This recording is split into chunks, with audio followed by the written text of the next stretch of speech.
Students, আজকে আমরা কথা বলবো এক্সাম হলের টাইম এফিসিয়েন্সি নিয়ে। আমরা এক্সাম হলে কীভাবে আমাদের টাইমকে ফুলভাবে মেনটেন করতে পারি এবং কীভাবে আমাদের টাইমের ভিতরে পরীক্ষা শেষ করতে পারি, সেটা হলো আমাদের টপিকের মেইন পারপাস। ঠিক, এখন আমরা আমাদের অ্যাডমিশন পরীক্ষার সময় আমাদের অনেকগুলা ইউনিভার্সিটিতে পরীক্ষা দিতে হয়, অনেকগুলা সেক্টরে পরীক্ষা দিতে হয়, জীবন মানে এক একটা ইউনিভার্সিটির পরীক্ষার ধরনে এক এক রকম হয়ে থাকে। যেমন মেডিকেল পরীক্ষায় তোমার দেখবা সবগুলো সাবজেক্ট মানে মিশানো থাকে, 100টা কোশ্চেনের ভিতরে সবগুলো মিশানো থাকে। তারপর তুমি যখন ঢাকা ইউনিভার্সিটি পরীক্ষা দিবা তখন তোমাকে মিশানো থাকবে না ঠিকই, বাট তোমার দেখবা রিটেনের একটা ব্যাপার আছে, তখন তোমার রিটেন ওটা দিতে হবে। শুধুমাত্র ঢাকা ইউনিভার্সিটি রিটেনের অপশনটা আছে, আর অন্যান্য ইউনিভার্সিটিতে নাই। আর যখন তুমি গুচ্ছ বা রাজশাহী ইউনিভার্সিটি পরে বিভিন্ন পাবলিক ইউনিভার্সিটি পরীক্ষা দিবা, সেগুলোতে দেখবো শুধুমাত্র এমসিকিউ থাকে।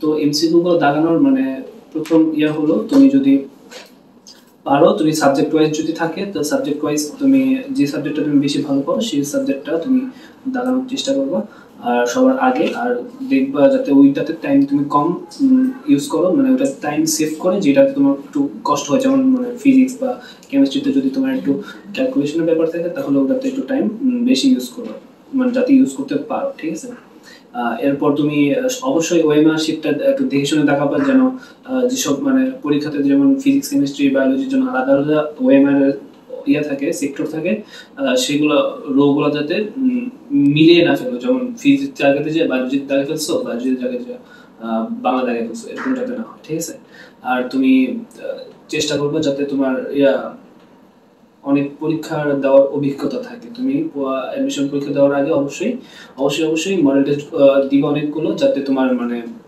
পরীক্ষা দেওয়ার প্রতি একটা থাকে, মানে কি বলে একটা রেগুলারিটি থাকে, যাতে তুমি পরীক্ষাতে ভয় না পাও এবং ঘাবড়িয়ে না যাও। ঠিক আছে, তাহলে কি হবে, তুমি টাইমের ভিতরে পরীক্ষা শেষ করতে পারবা।